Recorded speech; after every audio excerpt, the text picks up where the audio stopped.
Bismillahirrahmanirrahim. Assalamualaikum warahmatullahi wabarakatuh.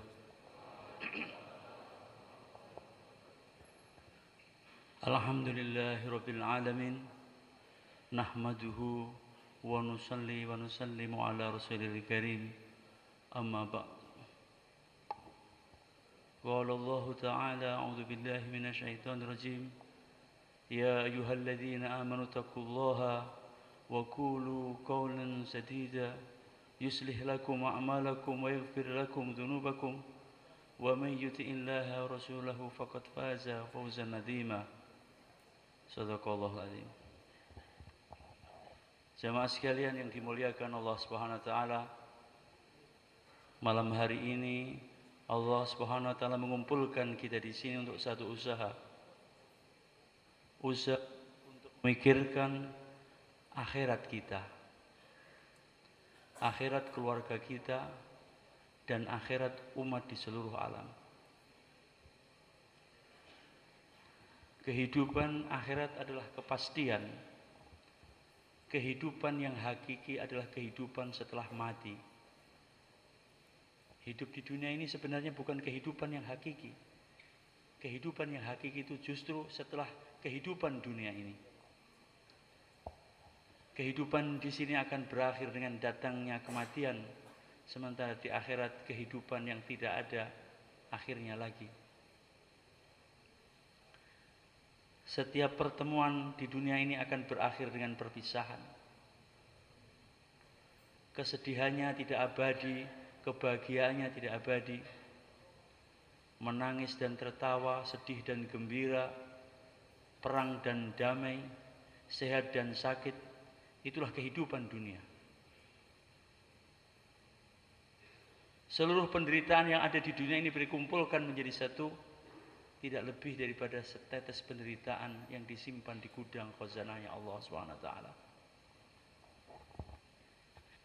Demikian sebaliknya, seluruh kebahagiaan yang ada di dunia ini, kesenangan, kebahagiaan, kemuliaan dikumpulkan menjadi satu. Tidak lebih hanyalah setetes kebahagiaan yang tersimpan di gudangnya Allah Subhanahu wa taala. Lahirkan dalam kebahagiaan, kesenangan, kegembiraan dari lahir sampai kematiannya. Kemudian dia di akhirat dimasukkan di dalam neraka sesaat saja. Kemudian ditanya kepadanya, adakah engkau pernah merasakan kebahagiaan? Maka dia akan katakan, tidak, aku tidak pernah merasakan kebahagiaan. Seumur hidup kebahagiaan di dunia telah hilang karena sesaat dalam nerakanya Allah SWT. Demikian sebaliknya, seseorang di dunia dalam penderitaan, kesusahan, kehinaan, mungkin semua keburukan berkumpul pada dia. Dan kemudian ketika di akhirat dimasukkan dalam surganya Allah sesaat saja, dan kemudian ditanya kepadanya, adakah engkau pernah merasakan kesusahan, penderitaan? Dia akan mengatakan, tidak, aku tidak pernah merasakannya. Seluruh penderitaan dia telah terhapus karena sesaat di dalam surganya Allah SWT. Apakah artinya setetes api bila dilemparkan di samudra? Demikianlah apakah artinya setetes kebahagiaan bila dilemparkan dalam samudra penderitaan? Apa artinya setetes penderitaan bila dilemparkan dalam samudra kebahagiaan? Kehidupan yang hakiki adalah kehidupan setelah mati. Berapa lama? Tidak ada habisnya. Khalidina fiha abada. Lah kehidupan di akhirat.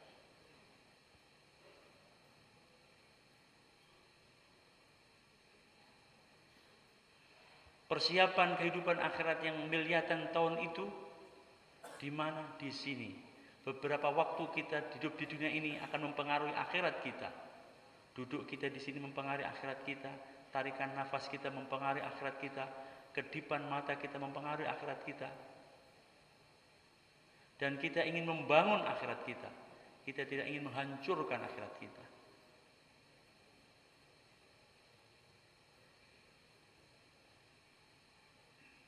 Allah Subhanahu wa taala telah menganugerahkan hari mulia kunci kebahagiaan kepada setiap kita orang beriman, di mana Allah telah memberi kepada kita la ilaha illallah. La ilaha illallah miftahul jannah, adalah kuncinya surga.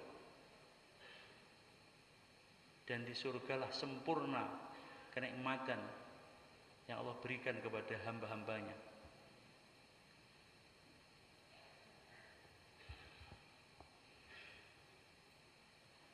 Maka mesti kita gembira, bersyukur karena Allah Subhanahu wa taala memberi ini tanpa kita minta. Lahir-lahir di antara keluarga yang beriman kepada Allah Subhanahu wa taala. Sekarang ditugas kita untuk menjaga kalimat ini sehingga kekal istiqomah sampai akhir kehidupan kita. Bagaimana insyaallah hari mulia? Seseorang hidup di dalam kesyirikan, kufur kepada Allah Subhanahu wa taala 70 tahun. Kemudian dia mengucapkan la ilaha illallah, maka Allah ampunkan dosa-dosanya.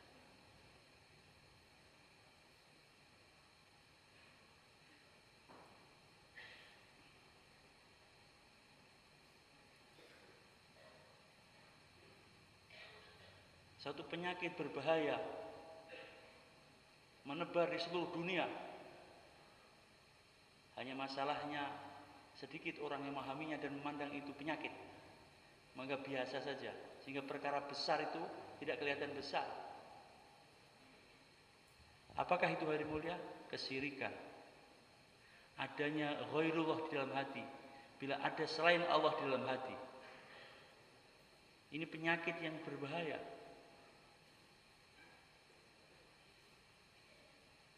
Obatnya yaitu la ilaha illallah.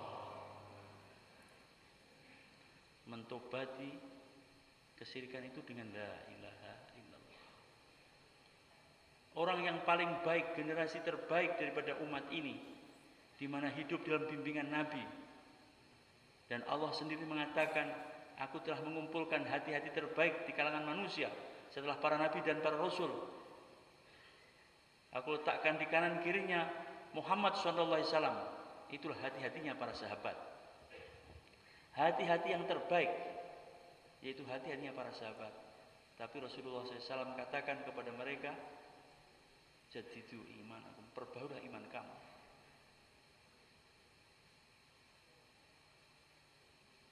Generasi terbaik, orang-orang terbaik, Allah sendiri mengatakan hati-hati terbaik itu para sahabat. Tapi Rasulullah mengatakan, perbaulah iman kamu. Bagaimana kami memperbaiki iman kami, ya Rasulullah? Dengan memperbanyak mengucapkan la ilaha illallah. Menzikirkan la ilaha illallah, mendakwahkan la ilaha illallah, memudzakarahkan la ilaha illallah.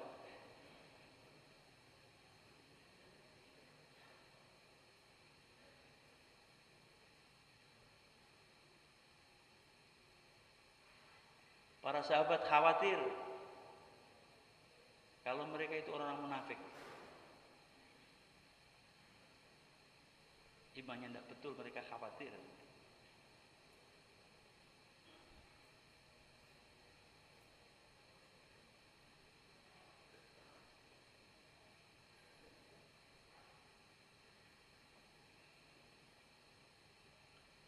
Hari muliakan Allah Subhanahu wa taala. Disinilah kita menjaga iman kita dengan memudzakarahkannya, mendakwahkannya, menzikirkannya.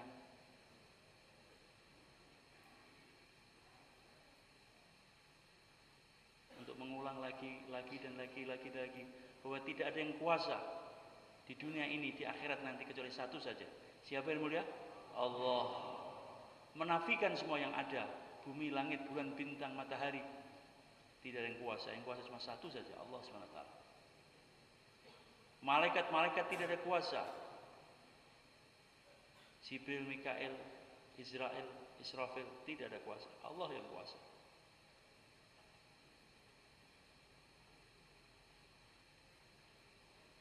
Dialah Allah Subhanahu wa taala yang telah menciptakan Adam alaihissalam tanpa ibu dan ayah. Dan kemudian menciptakan ibu Hawa dengan tanpa seorang ibu, menciptakan Hawa daripada tulang rusuknya Adam alaihissalam. Dialah Allah Subhanahu wa taala yang telah menyambut seruan daripada hambanya Nuh alaihissalam ketika beliau telah berdakwah 950 tahun. Dan kemudian beliau berdoa kepada Allah Subhanahu wa taala, Rabbi la tadhar al-ardi minal kafirina dayyara.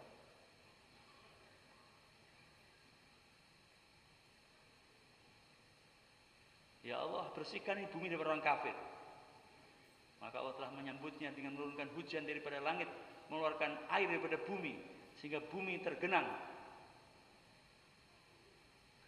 6 bulan bumi tergenang, hari mulia.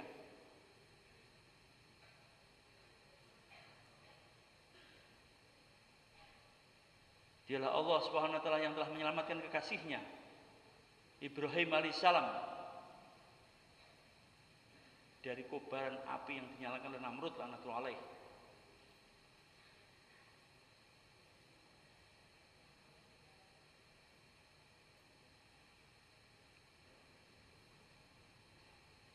Penasihat-penasihat Namrud telah mengatakan bahwa di bulan sekian, tanggal sekian, bila bertemu kelamin laki-laki dan wanita, maka pertemuannya itu akan menjadi seseorang yang akan menghancurkan kekuasaan Namrud. Maka Namrud telah membuat satu rencana di mana di hari dan waktu yang telah ditentukan, laki-laki dan wanita dipisahkan. Seluruh negeri dipisahkan dan dijaga agar kelamin mereka tidak bertemu. Dimuliakan Allah Ta'ala. Tapi apa yang terjadi? Penjaga laki-laki dan penjaga wanita yang dapat tugas, orang pilihannya Namrud.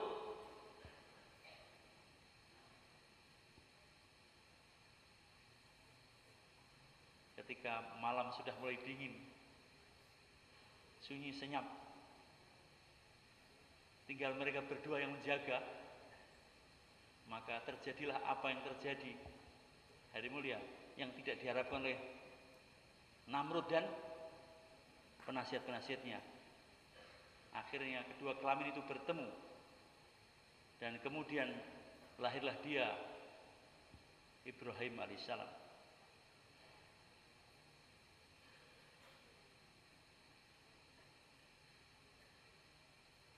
Dialah Allah Subhanahu wa taala, hari mulia, yang telah menolong kekasihnya Musa alaihissalam dan Bani Israel ketika mereka telah meninggalkan Mesir. Di malam yang telah dijanjikan oleh Allah, mereka telah meninggalkan Mesir, dikejar-kejar oleh Namrud dan pasukannya, sehingga sampailah mereka di tepi lautan, depan lautan, belakang Fir'aun dan tentaranya. Seakan-akan tertutup pintu. Mau kemana lagi? Mau balik ke belakang Fir'aun dan tentaranya sudah kelihatan. Mau ke depannya adalah samudra. Sehingga orang Bani Israil berkata, Inna lamudrakun, sungguh kita akan kesusul.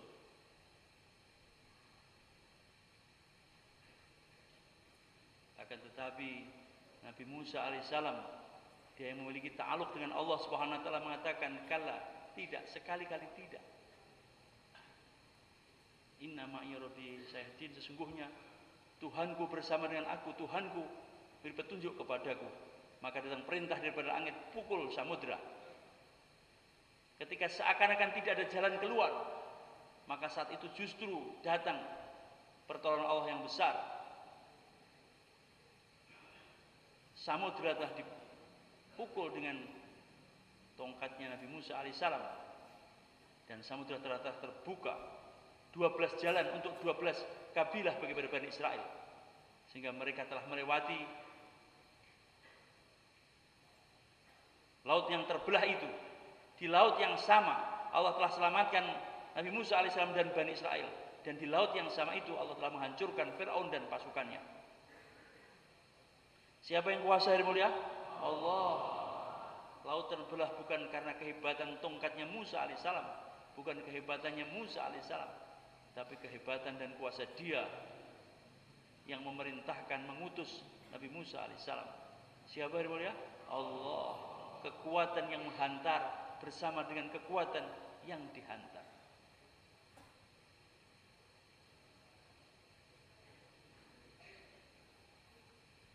Dialah Allah Subhanahu wa taala yang telah menjaga kekasihnya Muhammad sallallahu alaihi wasallam ketika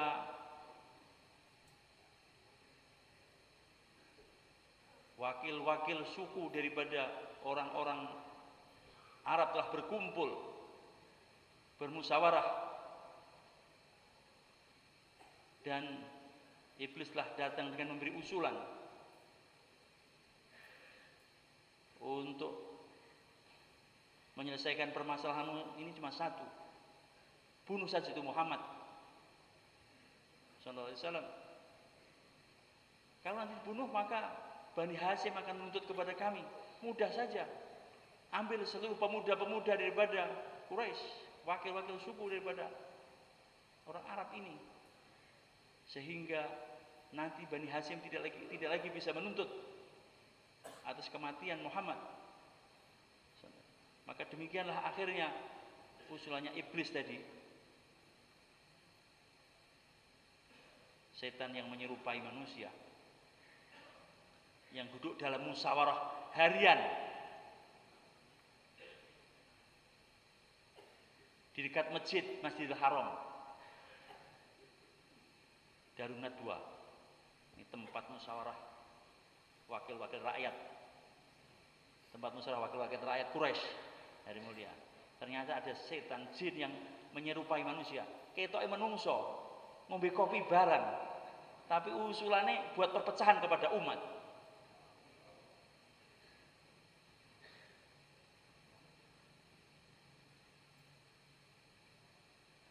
Akhirnya wakil-wakil suku dari kabilah-kabilah Arab telah keluar dengan senjata-senjata mereka untuk mencari Muhammad sallallahu alaihi wasallam.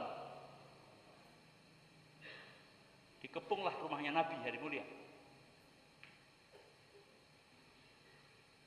Seakan-akan tidak ada jalan keluar karena telah dikepung dengan 100 orang dengan senjata terhunus, pedang dan tombak mereka. Akan tetapi kekuasaan bukan kepada mereka. Mata-mata mereka lekat di kepalanya, tapi mereka tidak kuasa atas mata-mata mereka. Allah yang kuasa.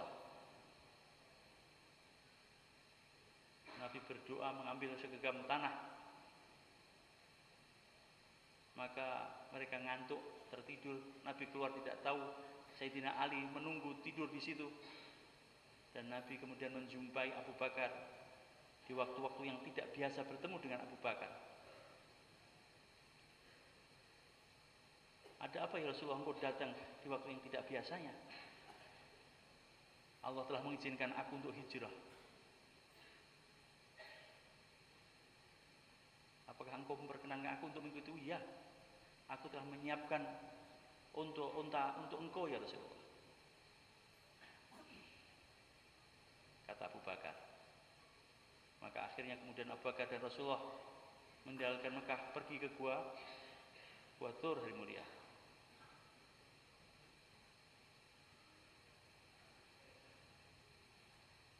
Rasulullah dan Abu Bakar masuk di sana dan Allah perintahkan kepada laba-laba, makhluk yang lemah, membuat rumah di pintu gua. Dan pemuda-pemuda tadi pun juga menyisir lorong-lorong bukit-bukit yang ada di Mekah, dan mereka sampai juga di Gua Thur. Tapi sarang laba-laba sudah ada di sana, sehingga sedikit pun mereka tidak mempunyai prasangka bahwa Rasulullah ada di situ. Kalau ada di dalam masjid Rasulullah, rusak ini sarang laba-laba.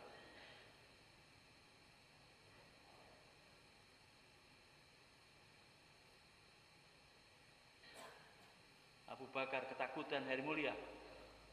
bagaimana nasib perjuangan kalau sampai Rasulullah SAW tertangkap. Maka Rasulullah katakan kepada Abu Bakar, ya Abu Bakar, ma dhannuka bitnaini Allahu tsalisuhuma. Wahai Abu Bakar, bagaimana perasaan kamu kalau ada dua orang yang ketiga adalah Allah? La tahzan innallaha ma'ana. Jangan takut, Allah bersama dengan kita, Abu Bakar. Walaupun seluruh orang Quraisy memusuhi Nabi, atau seluruh negara memusuhi Ibrahim alaihissalam, tapi Allah bersama dengan Ibrahim, Allah bersama dengan Muhammad sallallahu alaihi wasallam. Namrud bukan berhadapan dengan Ibrahim alaihissalam. Hakikat yang sebenarnya adalah Namrud dia berhadapan dengan Allah Subhanahu wa taala, yang memiliki 7 lapis langit, 7 lapis bumi, memiliki bulan dan matahari.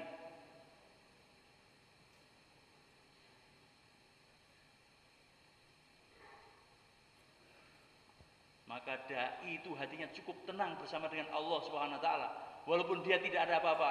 La tahzan innallaha ma'ana. Jangan takut, Allah bersama dengan kita.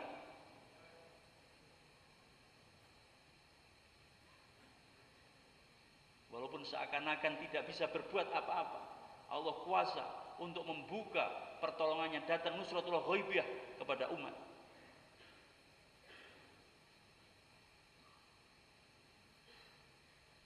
Dialah Allah SWT yang berkuasa hari mulia, telah memenangkan kekasihnya Muhammad SAW dan dengan para sahabat ketika mereka telah meninggalkan Madinah dengan tidak membawa apa-apa, tidak membawa perlengkapan yang mencukupi untuk menghadapi pahlawan-pahlawan Quraisy yang keluar dengan persenjataan lengkap.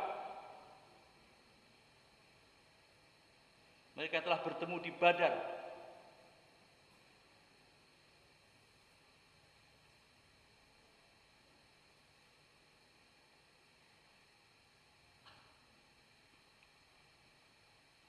...313 orang telah berhadapan dengan 1.000 orang terlatih, senjata lengkap, pasukan berkuda, beronta-onta lengkap. Sementara para sahabat datang dengan seadanya.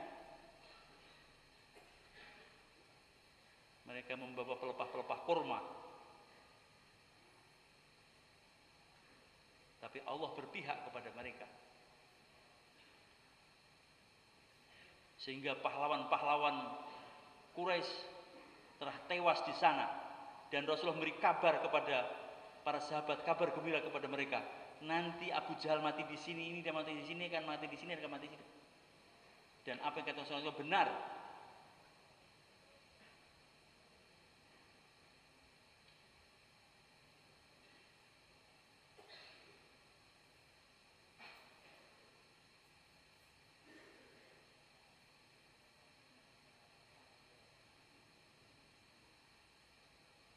Generasi terbaik daripada umat ini adalah Ahlul Badar.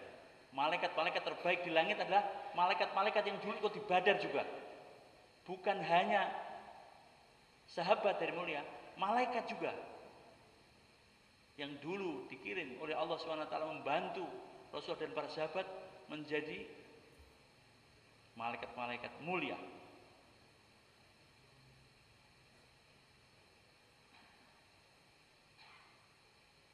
Mereka telah kembali ke Madinah dengan membawa kemenangan.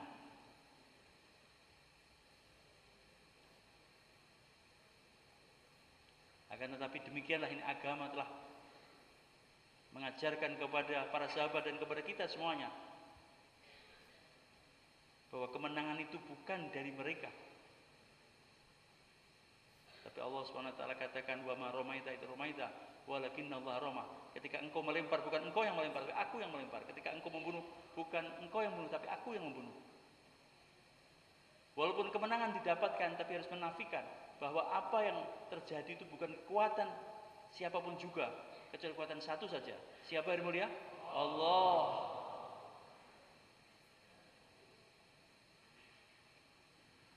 Jangan sampai menepuk dada dan kemudian mengatakan, "Nek rene aku gak melaku iki dakwah." Ini dakwah ini bukan milik kita. Milik siapa yang mulia? Allah. Milik Allah. Allah yang menjaga, Allah yang menggerakkannya, Allah yang menjaganya.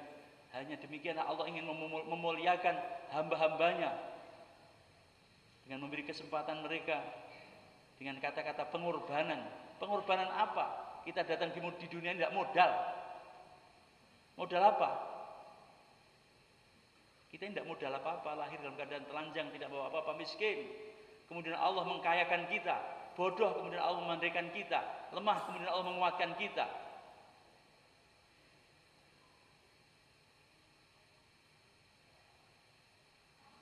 Apa yang kita punya? Tidak ada hari mulia. Bondo dengkul tok aku. Dengkul ini siapa yang buat? Allah. Jadi ya nggak bondo juga tuh, dengkul bukan kita yang buat ya, bondo dengkul. Nggak.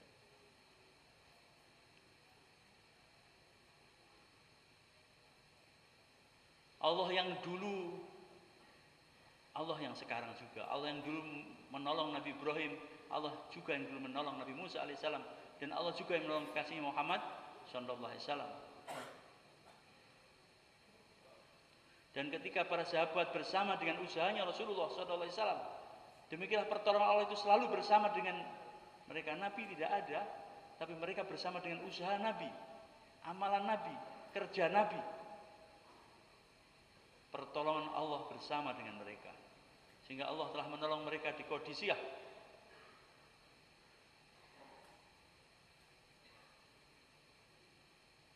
.200.000 orang-orang Persia telah berhadapan dengan 60.000 para sahabat di Qadisiyah. Apa yang terjadi hari mulia? Persia akhirnya jatuh dalam genggaman Islam.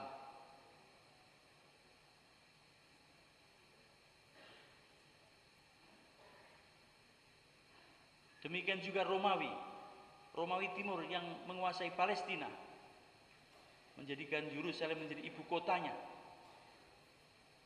Dua kekuatan besar ketika itu, dari barat Romawi, timur Persia. Dan mereka ini adalah kerajaan-kerajaan yang berkuasa sudah ribuan tahun.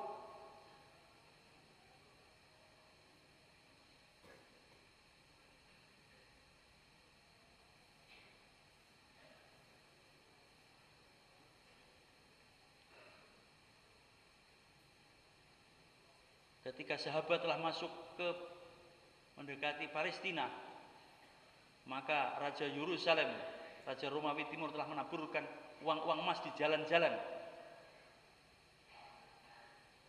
digoda dengan harta.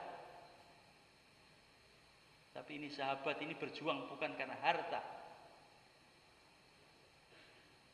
tapi berjuang untuk hidayah, menyelamatkan orang-orang Romawi, memandang orang Romawi dengan pandangan kasihan. Apa yang terjadi kepada mereka kalau mereka mati tidak ada hidayah dalam hatinya? Maka itu keping-kepingan dinar yang di jalan-jalan itu sedikit pun tidak menggoda mata mereka, keinginan mereka. Maka Raja Romawi katakan mereka tidak tergoda ini dengan harta. Sekarang ganti wanita-wanita cantik, belesteran Arab dan Eropa. Ini Romawi Timur, orang Romawi itu orang Eropa. Dia pindah ke tanah Arab, negeri Sam, dan kawin dengan orang-orang Arab. Belesteran Arab Eropa. Seorang sahabat telah berkata kepada Nabi, ya Rasulullah, enggak sanggup untuk jihad sana. Karena apa? Takut kena fitnah. Orangnya cantik-cantik. Maka wanita-wanita itulah dikeluarkan daripada rumah-rumah mereka untuk menggoda sahabat-sahabat yang sudah masuk ke Palestina, berdiri jalan-jalan.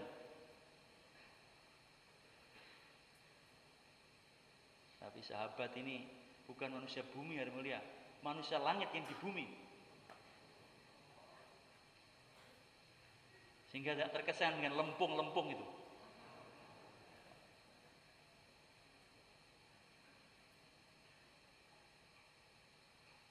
Akhirnya mereka kembali dan tidak berhasil juga. Mereka ini bukan manusia, mereka ini malaikat. Wanita cantik, uang dihamburkan tidak tergoda, Wanita dihambulkan tidak tergoda, wanita dikeluarkan tidak tergoda, akhirnya ditarik balik. Sudah, kalau kita bertemu dengan orang seperti ini, tidak mungkin kita bisa mengalahkan mereka.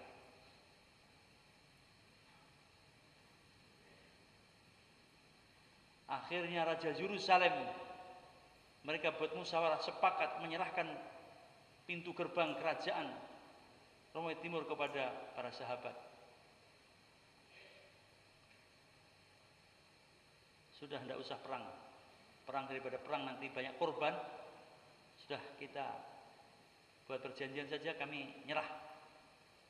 Kami akan serahkan pintu gerbang Romawi Timur ini kepada raja kamu, Umar bin Khattab ketika itu. Kamu bawa dia kemari, nanti aku serahkan. Madinah jauh hari mulia. Sahabat bermusyawarah. Cari siapa kira-kira mirip dengan Umar bin Khattab. Khalid bin Walid. Khalid bin Walid itu dedek piadeke. Orangnya itu mirip-mirip Umar. Maka Khalid diajukan. Setelah Khalid maju, orang Romawi berkata, bentuk wajahnya, perawakannya, seperti apa yang diceritakan dalam kitab kami, tapi namanya bukan nama dia. Namanya Khalid. Maka cari sahabat yang lain yang namanya mirip Umar, Amr bin Al-As. Amr dan Umar itu mirip-mirip itu tulisan Arabnya. Maka Amr bin Al-As telah dikirim, dan Amr bin Al-As dari mulai ketika maju namanya sama tapi orangnya tidak sama, perawakannya tidak sama. Wah, sudah kirim berita ke Madinah agar Umar bin Khattab sendiri datang ke Palestina menerima penyerahan kota Yerusalem, itu kota Romawi Timur. Di Madinah sedang kosong hari mulia. Akhirnya Umar bin Khattab telah keluar meninggalkan Madinah dengan ontanya, satu onta bersama dengan pembantunya, sehingga mereka bergantian. Dan ketika masih ke Palestina, pas Umar bin Khattab yang menuntun ontanya dan pembantunya di atas.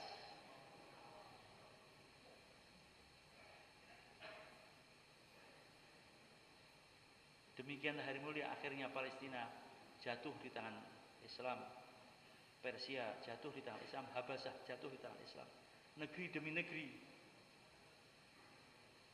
Sampai juga Rasulullah katakan negeri Konstantinopel. Setelah di Romawi Timur, di Yerusalem mereka dikuasai Islam, mereka telah memindah ibu kotanya Bizantium, itu dipindah di Konstantia.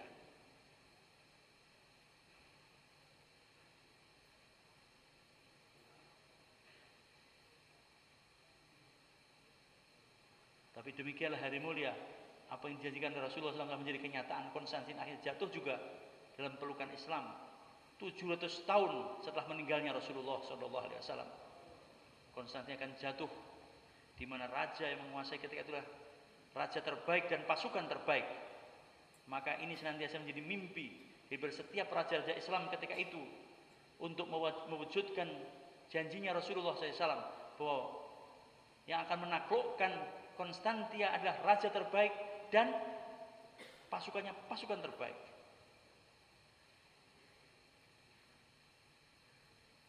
Demikianlah setiap raja-raja senantiasa buat persiapan, cari cara untuk mewujudkan janjinya Rasulullah Shallallahu Alaihi Wasallam. Hari mulia, Rasulullah SAW juga berjanji bahwa agama yang akan sampai di rumah-rumah daripada batu, rumah-rumah daripada kayu di seluruh alam. Kalau generasi-generasi dahulu mereka senantiasa punya mimpi untuk mewujudkan janjinya Rasulullah SAW, bagaimana dengan janji Rasulullah yang berikutnya bahwa agama akan sampai ke ujung-ujung dunia? Bagaimana setiap kita mewujudkan janji Rasulullah, insya Allah?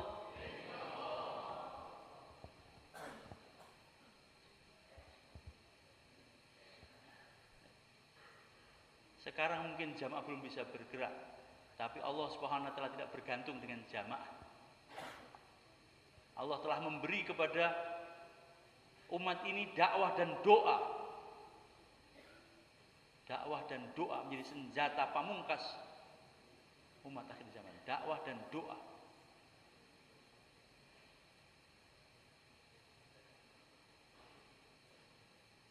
Nabi Nuh telah berdoa sehingga selesai masalah.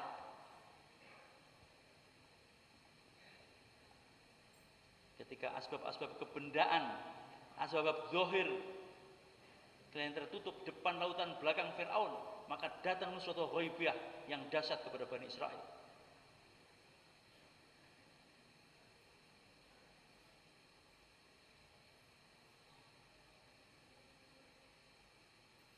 Ketika hati tidak ada sandaran kecuali hanya kepada Allah saja, ketika semua sudah dinafikan, bahwa semua tidak ada kuasa, yang kuasa cuma satu, Allah SWT saja, dan kemudian datang kepada Allah dengan kefakiran dan kehinaan kita, kelemahan-kelemahan kita, maka tidak ada yang susah bagi Allah SWT. Allah tidak bergantung dengan siapapun juga. Walaupun tempatnya tidak di Mekah, tidak di Madinah, tapi Allah kuasa untuk memberi kesan seperti ada di Mekah dan di Madinah. Walaupun Al-Quran sudah diturunkan lagi, walaupun Jibril tidak turun lagi, walaupun Rasulullah SAW tidak ada di tengah-tengah kita, tapi Allah kuasa untuk mendatangkan kesan seperti adanya Rasulullah SAW, seperti Al-Quran masih diturunkan, seperti Jibril turun bawah. Tidak ada yang mustahil bagi Allah SWT.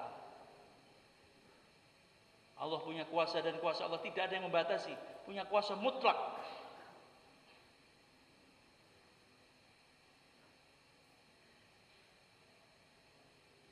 Bisa saja kita bergerak di mahalah-mahalah kita, berjumpa dengan tetangga-tetangga kita, dakwah iman yakin di tetangga-tetangga kita, tapi hidayah diturunkan di New York.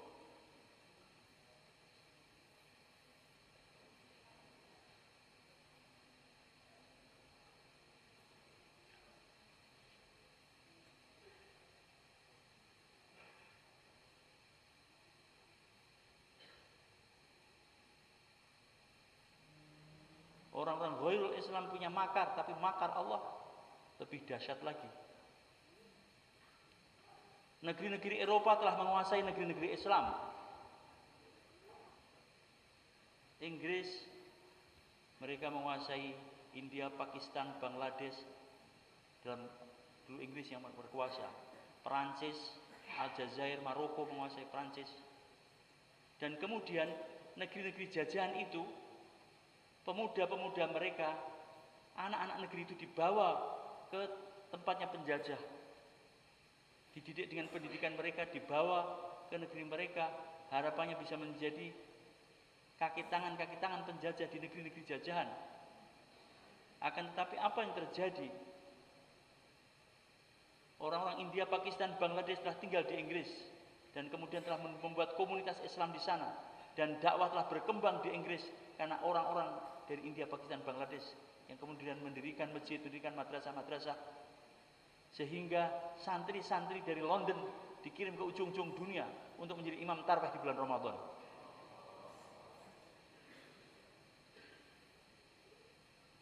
Perancis telah menguasai Aljazair, Maroko, dan kemudian pemuda-pemuda Maroko dan Aljazair banyak tinggal di Paris, di Perancis dari mulia. Dan kemudian mereka itulah yang kemudian menggerakkan Islam di Perancis, sehingga ribuan masjid berdiri di Perancis. Orang-orang Turki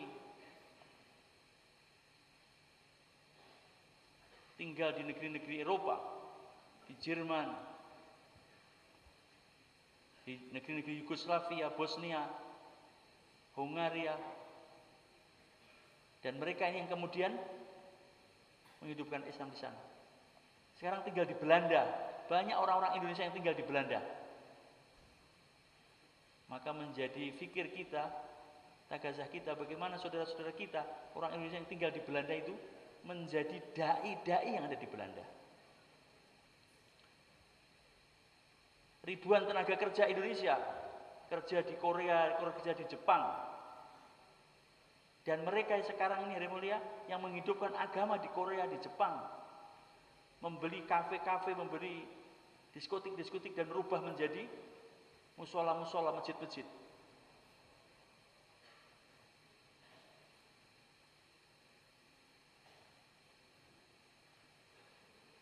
Satu teman dakwah telah kenal dakwah di Korea, keluar dengan jamaah yang bergerak di sana. Dan kemudian dulu yang tidak menjaga sholat itu kemudian setelah kenal dakwah akhirnya menjaga sholat. Di pabrik-pabrik dulu tidak ada sholat, akhirnya mereka sholat. Maka manajer perusahaan itu nanya mereka, mengapa kamu, apa yang kamu lakukan? Dia bilang, saya doakan kamu, doakan perusahaan ini biar sukses katanya. Oh bagus kalau begitu. Dan kemudian akhlaknya berubah. Dulu yang suka judi, mabuk, sekarang berubah, jaga akhlak yang baik, tunjukkan jadi berbeda.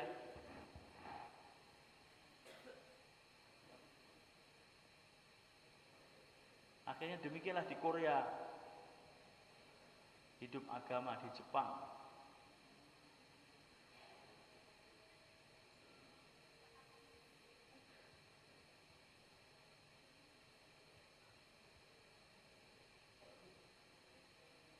Pelajar-pelajar Indonesia banyak dikirim ke negeri-negeri yang bukan Islam. Maka jadi pikir kita, bagaimana mereka menjadi dai-dai di ujung-ujung dunia. Bagaimana? Insya Allah hari mulia.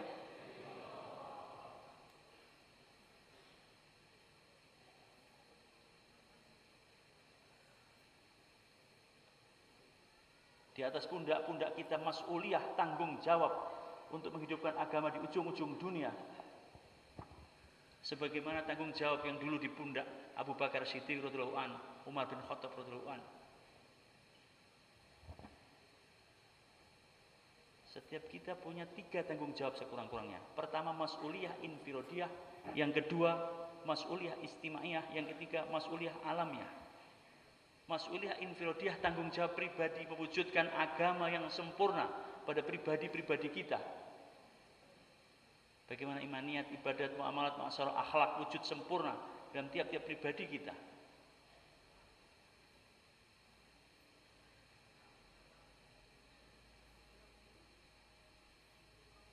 Maka amal-amal infradi dijaga. Jaga sholat berjamaah di masjid hari mulia. Jaga takbiratul ula. Kemudian tahajud walaupun cuma 2 rakaat. Kemudian makmulat. Amal infradi yang ketiga makmulat. Ada 3, baca Al-Quran 1 hari 1 juz. Kemudian doa-doa masnun, ketiga zikir pagi petang. Ini makmulat.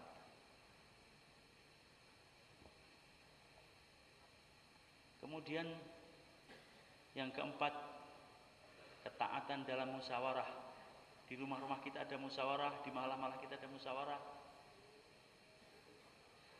Di halakoh kita ada musyawarah, di markas ada musyawarah. Untuk menjaga fikir hidupnya agama dalam tiap-tiap pribadi kita dan umat alam akan duduk dalam musyawarah. Kemudian yang kelima, jaga pandangan mata. Termasuk amal infirodi, menjaga pandangan mata.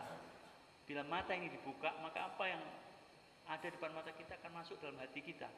Sibuknya pandangan mata akan menjadi sibuknya hati.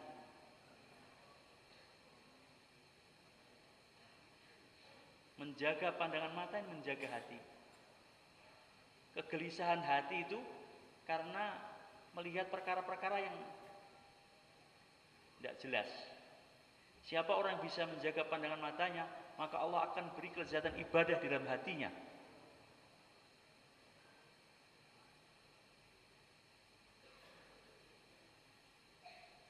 Menjaga pandangan mata dan perkara-perkara yang diharamkan oleh Allah.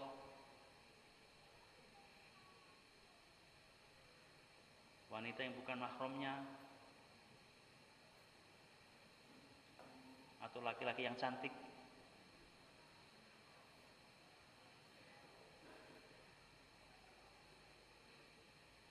Karena ada setannya juga itu. Kemudian menjaga mata untuk tidak memandang saudara kita dengan pandangan merendahkan. Karena Allah telah menyembunyikan kewalian manusia di balik kehambaan hamba-hambanya. Ketoke ngantukan aja jok wali.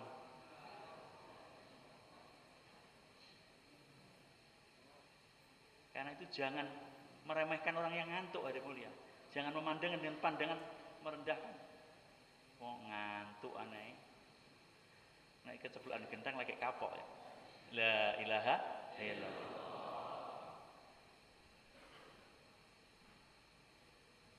Kita ini tidak tahu. Kelihatannya orang patek pokro. Nek teko gak nek sing gape, lunga gak nek sing goleki.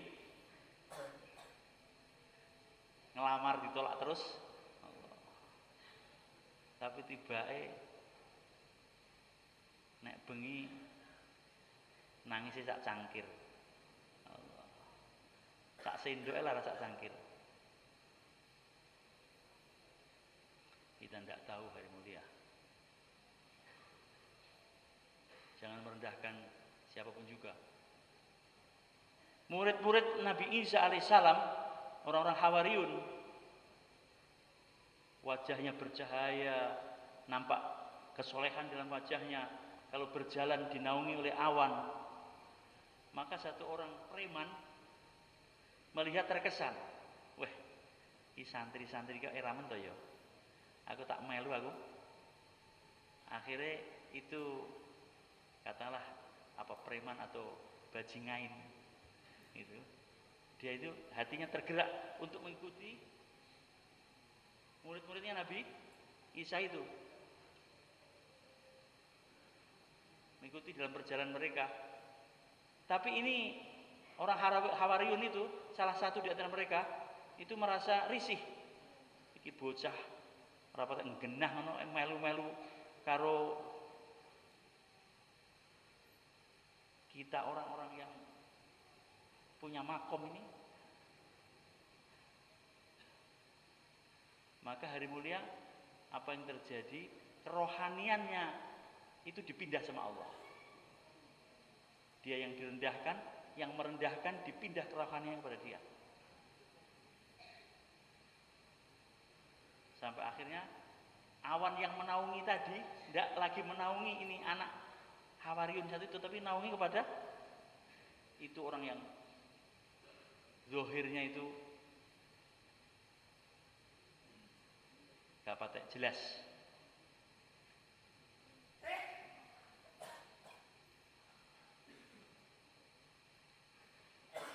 Karena itu jangan sampai ada kesombongan dalam hati siapapun juga, hari mulia. Kita tidak tahu. Ojo-ojo Nabi Khidir ini.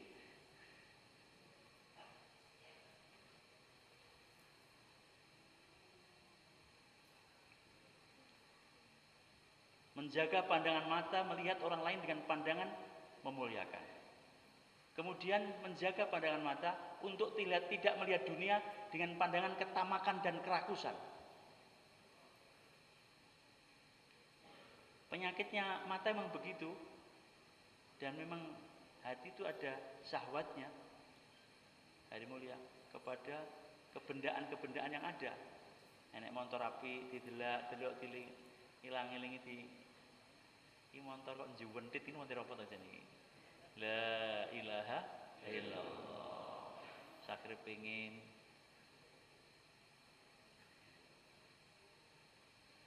ketika keluar lihat sapi nangis. Loh, nyangpo kang kowe ndelok sapi kok nangis? Aku kelingan sapi ku yang omah ya. La ilaha.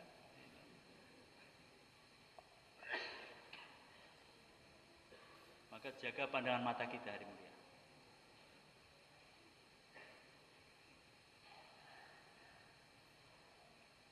Amal infirodi.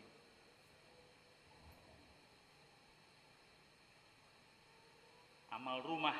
Ada 5 amal infirodi, ada 5 amal rumah. Di rumah-rumah kita, hari mulia. Taklim dihidupkan di rumah. Bagaimana wanita-wanita di rumah jaga sholat awal waktu. Kemudian 2, jaga taklim. 3, hidupkan dakwah iman yakin di rumah-rumah. 4, didik anak dengan pendidikan Islam. Yang kelima, mendorong keluarga, berkhidmat kepada keluarga dan mendorong keluarga untuk keluar jalan Allah. Dari 5 itu ada taklim, dan taklim ada 5 amalannya. Halaqah tajwid, kemudian taklim kitabi, setelah itu 6 sifat, taskil, musyawarah. 5 amalan rumah. 5 amalan infrodi, 5 amalan rumah, 5 amal makomi. Musyawarah bagi waktu untuk masjid 2,5 jam. Waktu untuk tidur sudah ada, waktu untuk sawah sudah ada, waktu untuk kambing sudah ada, waktu untuk sapi sudah ada, waktu untuk pasar sudah ada, waktu untuk toko sudah ada. Sekarang waktu untuk masjid. Tentukan waktunya, waktu untuk masjid. Tentukan waktunya, tetapkan waktunya, istiqomah terus menerus. Terus menerus itu yang kemudian seorang akan ada mujahadah. Sudah pokoknya kalau asar, isya saya di masjid. Asar, isya di masjid. Sudah. Bukan waktu asar, isya sudah di masjid. Kalau kadang-kadang sore, kadang-kadang pagi, kadang-kadang siang, nanti kadang-kadang enggak juga.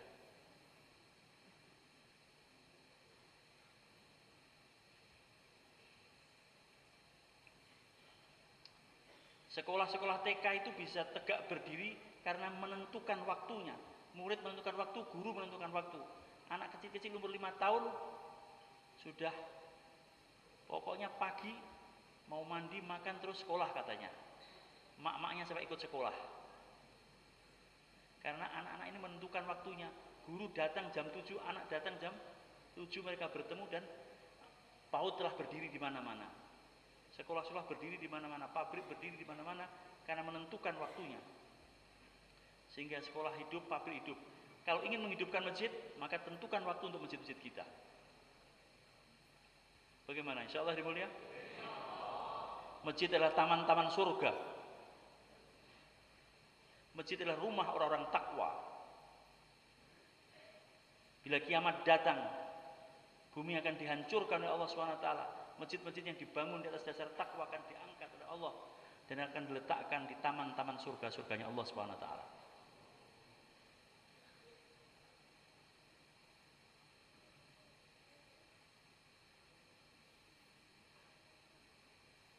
Maka bagi waktu untuk masjid. Allah telah menjadikan masjid sebagai tempat berkumpul bagi umat ini dan tempat yang aman.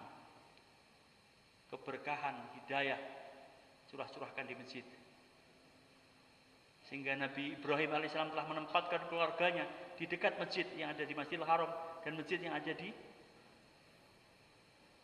Masjidil Aqsa. Mengapa? Karena keberkahan yang ada di masjid. Kalau kita berharap keluarga kita keluarga yang diberkahi seperti keluarga Nabi Ibrahim alaihissalam, maka kita mengikatkan diri kita dengan amal-amal masjid. Bagaimana? Insya Allah dimulia.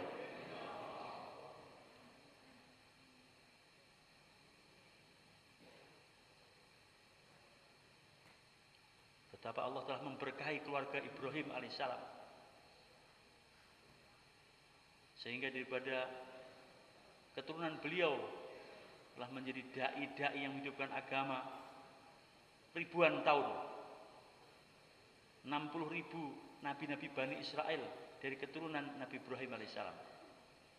Kemudian Sayyidul Anbiya al-Mursalin, pimpinan para nabi dan para rasul, Nabi Agung Muhammad sallallahu alaihi wasallam. Dan daripada keturunan Nabi Agung Muhammad SAW telah menyebar ke ujung-ujung dunia.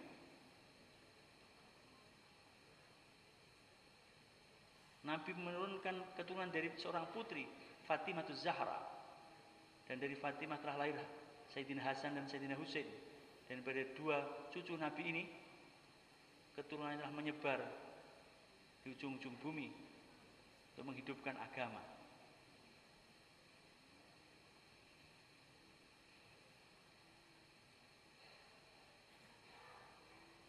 Mengikatkan diri dengan amal masjid.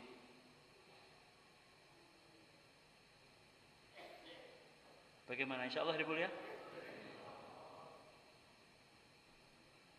Menjumpai tetangga-tetangga kita, datang dari rumah ke rumah, pintu ke pintu, dengan penuh kasih sayang, dengan senyuman.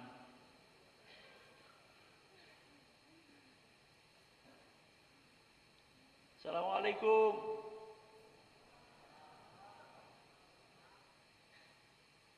Lek mboten repot niki. Gak enak apa to? Kangen kali jenengan. Kula niku kok kuwangen kali jenengan apa? Nek jagongan kali sampeyan wis suweneng ngoten lho. Akhirnya duduk kita ngomong bicara. Nembe panen niki, baru panen ini. Iya panen, Masya Allah. Lah wong beras mau sak karung iso dadi 7 ton. Gusti Allah jan sugih tenan. Panen pirang-pirang tahun kok ora entek-entek to. Panen ae.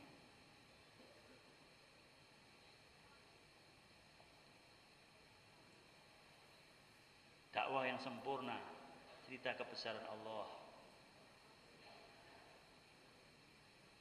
Lah nggih, pari niki lho, nek dideplok isine ya putih. Tapi boso ditandur kok metu ijone. Jane ijo niki king pundi nggih? Ya sembuh sing ngono kuwi kok pancene.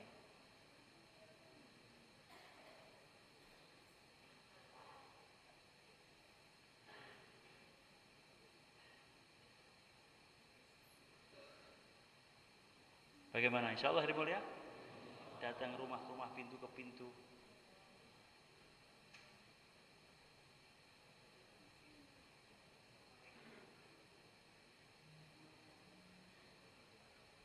Orang yang belum sholat didatangi, jumpai, ikram.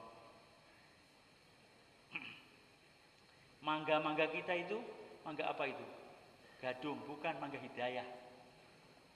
Mangga gadung, mangga hidayah. Jeruknya jeruk apa? Jeruk nambangan. Jeruk Bali, jeruk apa? Jeruk emang bendo nih. Jeruk hidayah. Panen jeruk, panen pelem, sak atas kresek, ke kanan kiri depan rumah kita.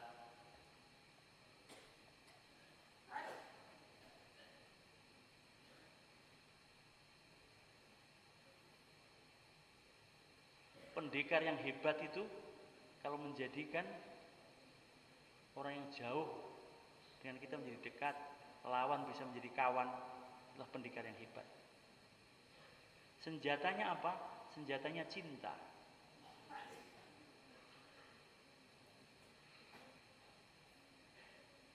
Cinta itu hari mulia yang menjadi sebab lawan akan menjadi kawan. Irhamu man fil ardi yarhamu man fis sama. Sayang yang di bumi, di langit sayang kepada. Mulai Yusuf bercerita kepada santri-santri Nizamuddin, maukah kamu aku tunjukkan jalan untuk menjadi wali abdal? Bagaimana?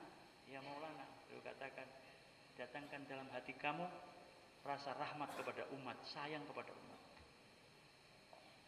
Derajat dai tidak akan naik hari mulia kalau dia tidak punya sayang kepada umat. Sikap umat kepada dai mungkin berubah, tapi sifat dai kepada umat tidak boleh berubah. Sifatnya tetap, yaitu sayang, cinta kepada umat. Mendoakan umat, mengistighfari kesalahan umat. Gak ada melaknat, mengkutuk umat, gak ada. Sayang kepada umat.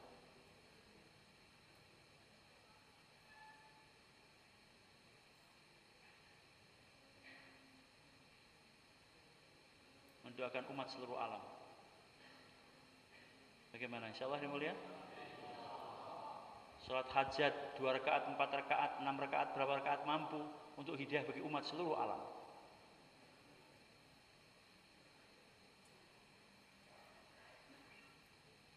Apa saja kebaikan-kebaikan yang Allah berikan kepada kita, amal-amal kebaikan diniatkan untuk wasilah datangnya hidayah bagi umat seluruh alam. 3 orang telah masuk dalam gua dan kemudian gua telah tertutup. Maka 3 orang ini telah berdoa kepada Allah SWT dengan bertawasul atas amal-amal mereka. Ya Allah, aku telah buat begini, begitu, begitu. Kalau amalku ini aku terima, maka buka pintu gua. Maka bergeser pintu gua. Yang satu demikian juga. Mereka telah berdoa kepada Allah SWT dengan buat wasilah atas amal-amal mereka.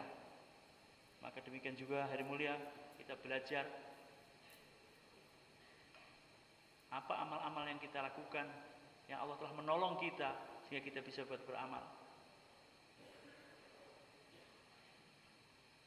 untuk hidayah bagi umat seluruh alam. Ya Allah, aku datang dengan kefakiranku, dengan kebodohanku, dengan kelemahanku.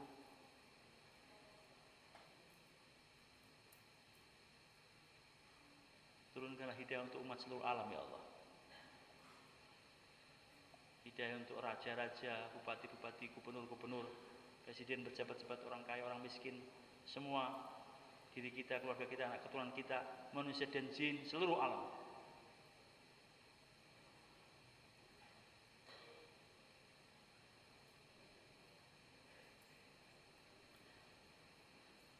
Ketika amalan, setelah beramal, sebelum beramal, doakan amal-amal ini ditolong sama Allah, ditolong kita dalam amal, menyempurnakan amal, dan kemudian agar amal-amal kita mendatangkan nur hidayah bagi umat seluruh alam. Zikir pagi petang, baca Yasin, qobliyah ba'diyah,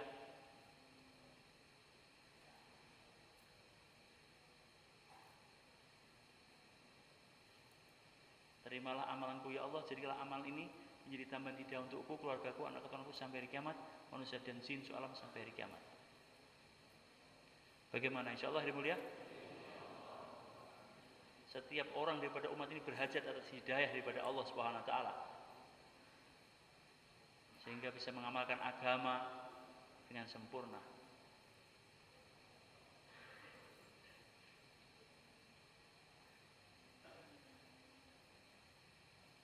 Tujuh miliar penduduk dunia, 1,5 orang Cina.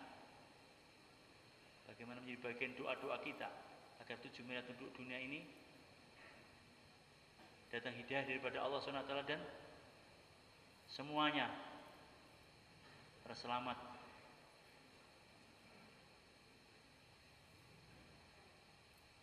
dalam kehidupan dunia dan akhirat nanti. Setiap kita berpikir hidayah, berdoa hidayah, walaupun mungkin tangannya tidak diangkat, walaupun mungkin bibirnya tidak terucap, tetapi hati senantiasa hidayah Allah, hidayah Allah, hidayah Allah.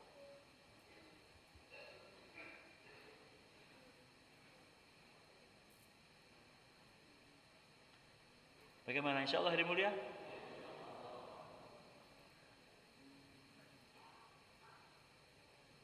apa yang kita bisa lakukan, dilakukan. Tidak ada yang kecil dalam amal agama. Di balik amal-amal ketaatan tersimpan ridhonya Allah Subhanahu Wa Taala.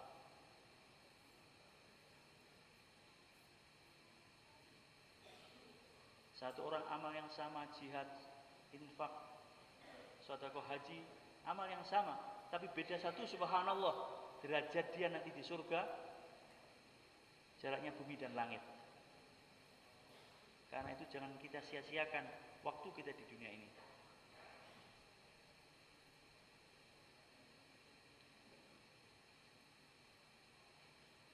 Waktu cuma beberapa menit, beberapa detik kita keluar masjid untuk mau naik sepeda motor yang kita parkir di depan masjid itu. Beberapa langkah itu, berapa istighfar dan subhanallah bisa kita ucapkan. Kalau itu diterima sama Allah Subhanahu Wa Taala, bisa menggugurkan dosa-dosa kita.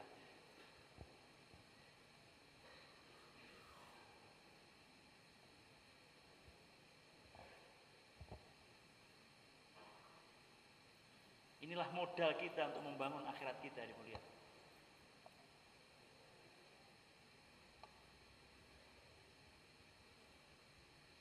Hari ini detik-detik waktu yang kita lewati kelihatannya biasa saja, tapi ini akan menjadi sesuatu yang sangat berharga nanti di akhirat. Melebihi mutiara,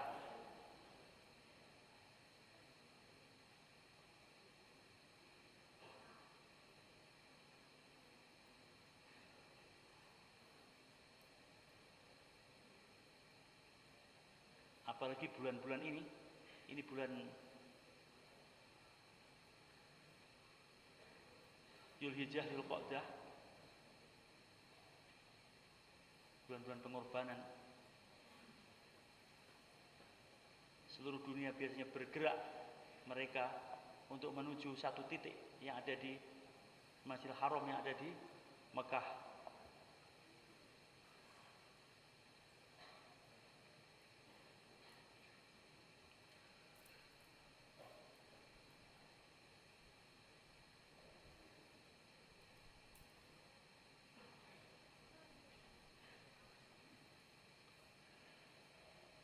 Ada kiai bercerita hari mulia, 2 bulan ini, Dzulqa'dah, Dzulhijjah ini, saat-saat ini nih, akan banyak anugerah-anugerah langit yang akan diturunkan di bulan-bulan ini.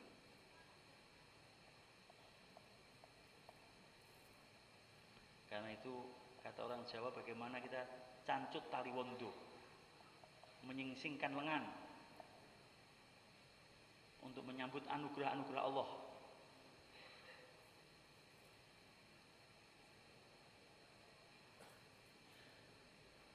Yang besar. Semoga Allah menolong kita semuanya. Semoga Allah memudahkan kita semuanya, menerima kita semuanya. Yang niat dakwah sampai mati angkat tangan. Insyaallah. Semoga diterima oleh Allah SWT. Yang niat bergerak seluruh alam angkat tangan.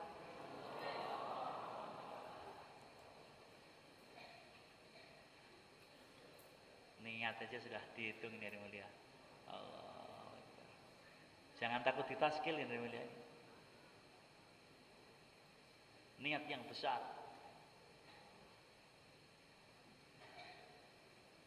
Dakwah sampai mati 5 benua.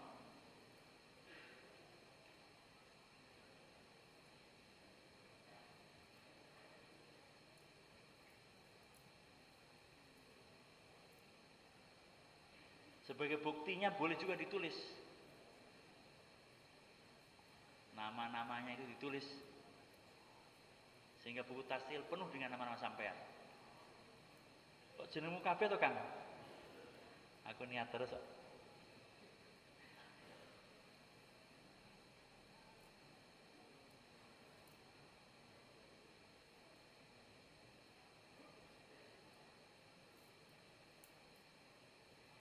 Bentuk jamaah daripada rumah-rumah, bapak, mertua, menantu, ipar, satu rombongan disiapkan.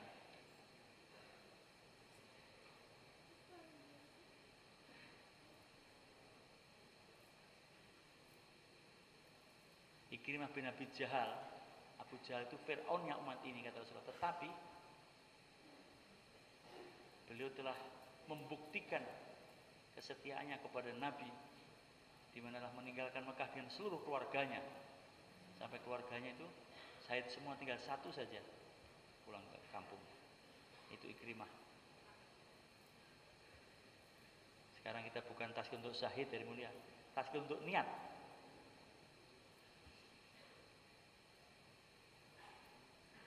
Niat semua insyaallah.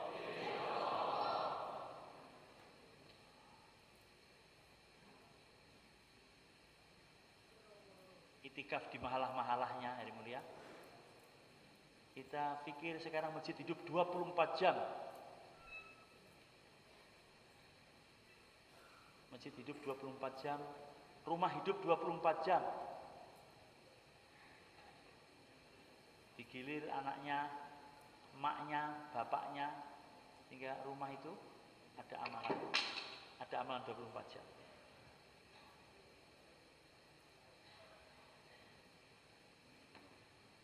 Seperti rumahnya Abu Hurairah radhiyallahu anhu, seperti rumahnya Maulana Zakaria.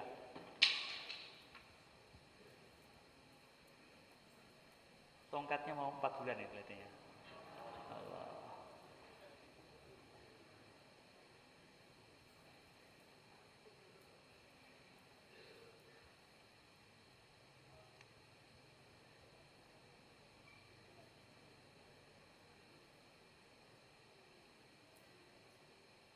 hidupkan taklim di rumah, istighosah di rumah.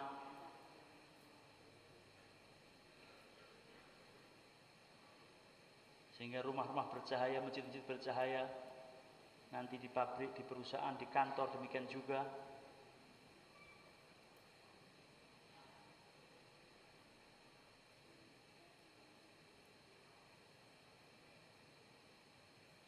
Dulu orang berpikir dakwah itu pertemuan besar-besaran, bayan jos-josan. Padahal dakwah ini simple. Infirodi, dakwah itulah azas dakwah yang sebenarnya. Face to face, door to door. Jumpa muka ke muka, orang per orang. Abu Bakar telah masuk Islam. Di hari Abu Bakar masuk Islam, dia keluar. Kemudian dia telah membawa sahabat-sahabat. Sehingga Abu Ubaidah bin Jarrah, Abdurrahman bin Auf, Zubair bin Awam, 6 sahabat dalam 2 hari. Karena hasil daripada dakwah infirodi daripada Abu Bakar, bukan istimak Mekah. Tidak ada. Istimak Mekah yang pertama hari mulia ya ketika Haji Wada itu. Pertama dan terakhir mungkin ya, wallahu a'lam. Ada pertemuan di rumahnya Arqam bin Abil Arqam. Tapi azas dakwah itu orang per orang. Jumpa orang per orang.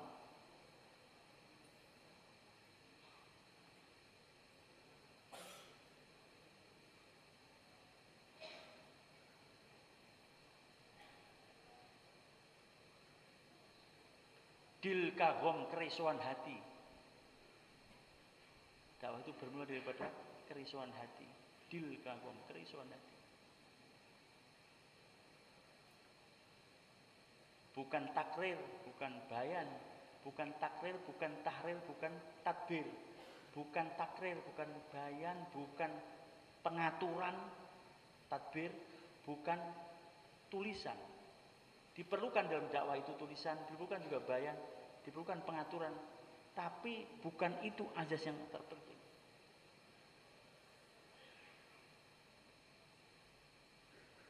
Yang penting adalah kerisauan hati. Ngotote hati, dudu ngotote lambe. Nek ngotote lambe padu karo kancane. Ngotote hati.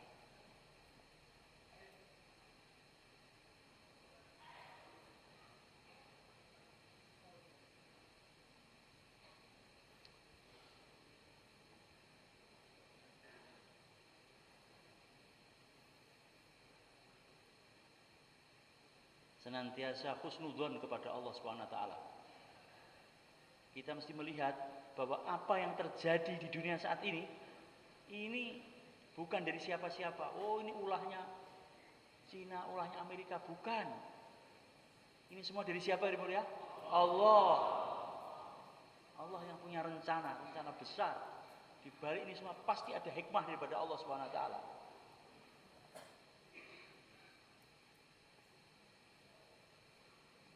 Makhluk tidak ada kuasa apa-apa.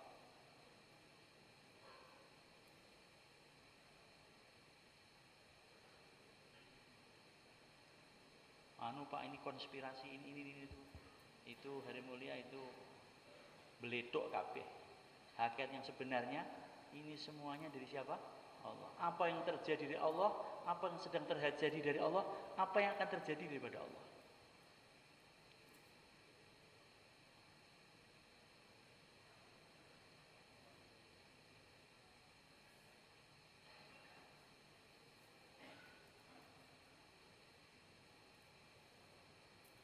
Menguatkan amal infirodi, terus bagaimana? Menguatkan amal pribadi dikuatkan, kemudian amal masjid, amal rumah dikuatkan dari mulia. Ini kesempatan gosok kualitas pribadi.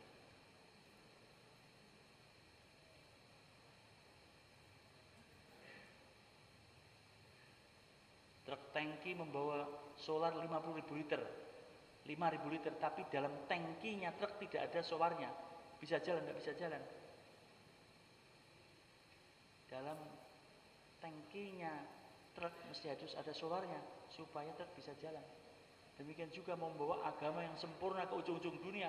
Kalau dalam diri kita tidak ada amal agama, bagaimana membawa agama ke ujung-ujung dunia? Maka ini kesempatan untuk bagaimana menguatkan amal-amal pribadi.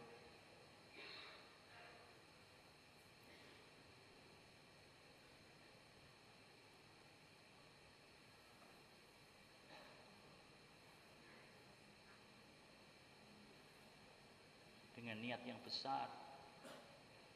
Innama ta'ti nusrah ala qadri.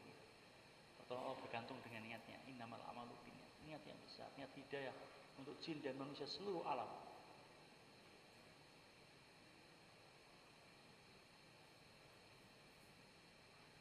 Katanya orang Malaysia, think globally, work locally. Fikir seluruh alam, kerja di kampung sendiri.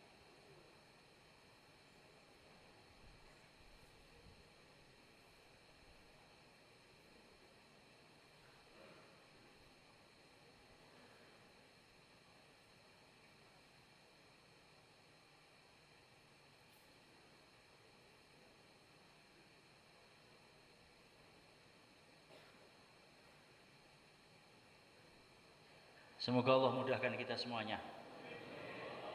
Baik duduk 2, 3, 3 dakwah sama kita insyaallah.